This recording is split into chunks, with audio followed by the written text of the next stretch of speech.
Hey guys, so this is pretty much a sequel to a video I made in June and a lot of people really resonate. I actually loved reading all the comments. I thought it'd be a good idea to share more broader observations for certain topics that I didn't get to cover in the last video. So I came over from the UK around 10 years ago, which is crazy to think that because it's been a whole decade. I just can't believe how quick it's gone, and it's weird. I am an Australian citizen now, but I still see myself as a Brit. And in this video, I'm going to delve into more of these topics such as safety, healthcare, fitness. So let's get into the first one. Crime and safety. Okay, the first thing is to do with how safe do I feel here and with all the crime that goes on. In general, I feel so much safer here, like by miles. I didn't expect this when I came here. I thought I'd feel the same amount of hypervigilance that I felt in the UK. In the UK, I don't think I ever felt safe. I was always looking over my shoulder. There's always like groups of people that you have to be suspicious about, whether they're going to mug you, bully you, assault you. Living in the UK, like I have been mugged, I have been assaulted. Parents' car has been broken into. There was an attempted break-in into my house as well. Yeah, it's pretty scary. Like, you have to put an alarm system on your house. A lot of people have CCTV now. It's almost standard to have over there because you're always fearful of what's going to go wrong, and you generally don't feel safe all the time. I think when you're in a larger city like London, I think you do feel a lot safer there. But even then, I think when you compare it to Sydney, which is probably the nearest comparable, I feel miles safer in Australia. I live closer to the city, but even when you go far out west, where there is a little bit more crime and you have to be a little bit more cautious, even then it's not as bad as what I've experienced or witnessed in the UK. And this is coming from my friends and family as well. They're a lot more trustworthy in Australia. Like, you could leave your phone on a coffee table, go and get your coffee, and it'll still be there by the time you get back. I find that really bizarre. I find that pretty shocking. I'm so cautious of my things because that's the way I've been brought up in the UK, because things always go missing, things always get stolen. So it's just a refreshing change to live in a country where you feel so much safer and the fear is dialed down and you're just a lot more relaxed and less stressed. And one thing I want to mention, in Australia, people even leave their front doors unlocked, which is mad to me. That kind of just shows how safe it is in Australia. Now, this is a strange one. When I came over, one thing I never expected was to see so many Asians. And I've got to clarify the term Asians because in the UK, I use the term Asians to refer to Indian. But when you're in Australia, Asians mean Chinese, Japanese, Vietnamese, Korean, and so on. Whereas Indians are Indians here, as I would be referred to as an Indian. But the thing I noticed was, like, in the UK, you wouldn't see that many Asians. Like, it's quite rare. Like, they do exist. There are Asians in the UK, but as soon as you come over to a place like Sydney, there's loads of them. Like, there's like suburbs full of them, and I actually love living around Asians. In fact, a couple of the suburbs that I've lived in have been amongst Asians, and I love how they keep to themselves. It's great. And they don't have like crazy parties and all sorts. It's just, maybe this is a generalization, but this is what I've experienced. And also there's Chinatown, and I love learning more about the culture. I love eating the food. It's been very educational and a complete new learning experience for me, especially coming from the Midlands in the UK, where there's hardly any Asians there. Like, in my lifetime, I think I've only made one friend that was an Asian in the UK, whereas here I've got multiple friends that are Asian. There just seems to be heaps of Asians, and it's brilliant. I absolutely love it.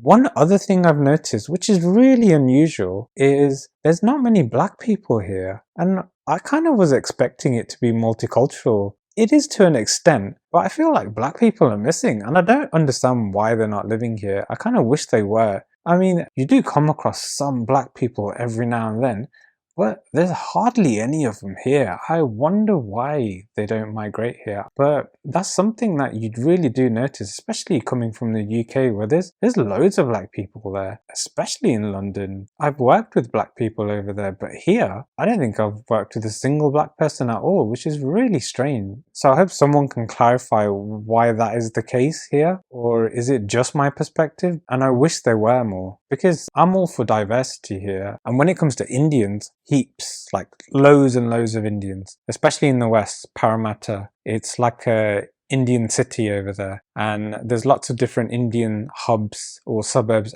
scattered around Sydney as well. Yeah, and I'm all for it. The more diversity, the better.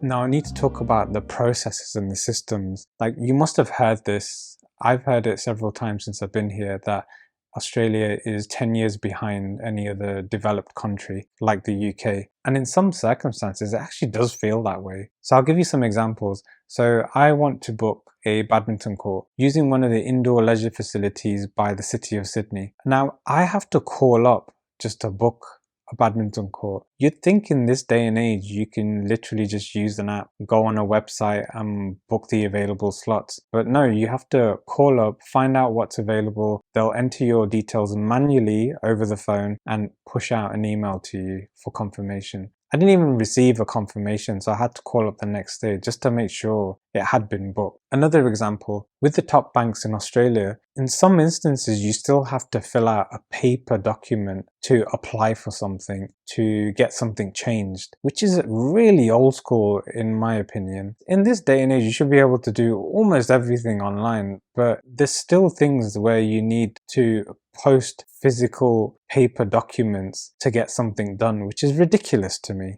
A few years back, I temporarily worked as a mortgage broker, and even in that instance, the processes were so dated. These banks are using Excel spreadsheets to calculate serviceability for customers, which is absolutely crazy. It should be just putting in all the data into a system and it should be able to just produce the result instantly. But no, you need to use Excel spreadsheets and formulas. There's something not right there. And on the flip side of the coin, some things are quite advanced because they have a lot of money in Australia. Like, you can really tell. Things like technology, for example, I'm using contactless payments. I pretty much use it everywhere. I can't remember the last time I've ever had to use cash. I don't know what the limits are at supermarkets and shops, but they seem to work everywhere that I've been so far. I do remember there were limits in the UK, depending on where you're shopping at, and things may have changed. I haven't been back in a while, but I do feel that they're more advanced with the technology. And another good example is when it comes to transport. They've got different modes of transport, and one mode of transport, which you might be surprised to hear, is actually ferries. Like, you'd never consider a ferry a mode of general transport, similar to a train or a bus, but it's counted all in one. You can use a single card, which is called the Opal card in Sydney, on trains, trams, ferries and buses. And it's great. Not only that, you don't even have to use an Opal card. You can just use your credit card everywhere. So I am curious whether London has caught up in terms of the technology, but I'll have to Google that, or someone in the comments can let me know. Another thing, people love to wake up early. They wake up at like 6 o'clock in the morning, maybe even earlier, but they go to sleep at 9 p.m, which is crazy early for me. That's just like ridiculously early, but they do. And the one thing I like about that is they get up when the sun rises and it makes your day feel longer. Because they're early risers, they're more into their fitness, which I'll talk about a little bit later, which is a great thing, whether it's sports or fitness, and they do that early in the morning. I didn't like it in the beginning, but I've now adjusted and I do wake up earlier. However, I think 9 p.m. is pushing it a little bit, so I stay up till 10, and I think that's a reasonable time. Now I want to touch on keeping fit, sports. I found that Australians are obsessed with keeping fit and I love it. I think it's so inspiring. Like I said, they do it first thing in the morning, maybe middle of the day during work hours, or at the end of the day in the evening. People are always working out and they're keeping fit. And I must admit, Australians are beautiful people. Like, they're really beautiful. I feel really bad saying that because it sort of implies, oh, so in the UK they're not? No, they are beautiful in the UK, but there's just something about the sun and their fitness regime. They're just stunning. They're just stunning. Both men and women are just stunning. I love how kids are playing football, doing gymnastics, they're learning how to surf. There's always people running. With the views that you can get in Sydney and in Australia in general, like, I don't blame them. It's a beautiful place to run, especially in Bondi. Like, whenever I visit Bondi, it makes me feel really ugly for some reason because everyone's so stunning over there. And they've got these outdoor gyms, so you've got men with massive muscles and women with amazing physiques working out just outside the beach. So whenever you go to Bondi Don't take it personally and just don't get upset. You're okay. You're okay. I guess what contributes to that is Melbourne, because it's known as the sporting capital of Australia. And it makes sense. They've got Formula One, they've got the Australian Open, and they've got cricket. But I'm glad that a lot of people are involved in some sort of sport or fitness anywhere in Australia, including Sydney, which is really good to see and very inspiring. From the people that I know that come over from the UK and even my own experience, the healthcare service in Australia is miles better than the UK. I'm not criticising the National Health Service, the NHS in the UK, because I've got a lot of family members that work for the NHS. I used to work for them as well. But when it comes to any kind of healthcare, whether you have to get a test done, a scan done, see a GP, everything's so much quicker here, probably because most of the businesses are privatized, whereas in the UK, National Health Service is public, is owned by the government. You have to wait like 2 or 3 months for an appointment. Whereas in Australia, you can get a scan done like the very next day. It's so quick. Australia does have a universal health insurance scheme called Medicare, which means we get a rebate, so we don't have to pay the full amount for the service, whether it's dental, optical, getting scans, tests, seeing a GP. Sometimes you can find where it's bulk billed, which means it's fully covered, so there's no gap. There's nothing that you have to fork out of your own pocket. The turnaround time of getting an appointment is really quick to get a test done, to get a scan done, to get anything done. And even when it comes to pregnancy, to giving birth, from all my British friends that have had children in Australia, they've all said the same thing. Whether it's public or private, the healthcare workers are much more relaxed, they're generally happier, and the actual service provided has been really smooth for everyone that I've spoken to. And most of them are gone with the public healthcare in Australia, and I don't think I've heard a single complaint, which is pretty impressive.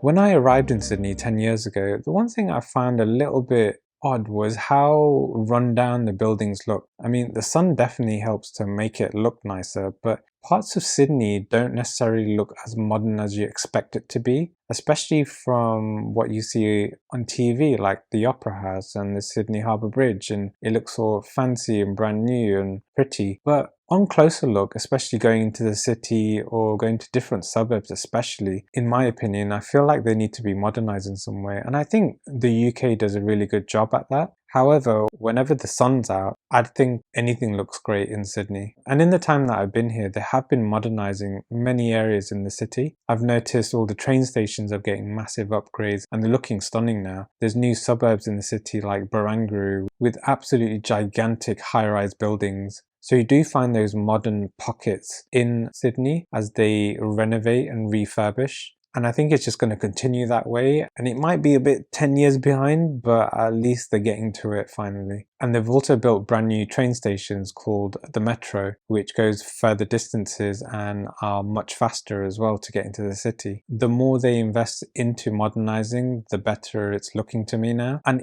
in time, I think it will get there, and it's already happening. And I've seen so many changes in the last 10 years.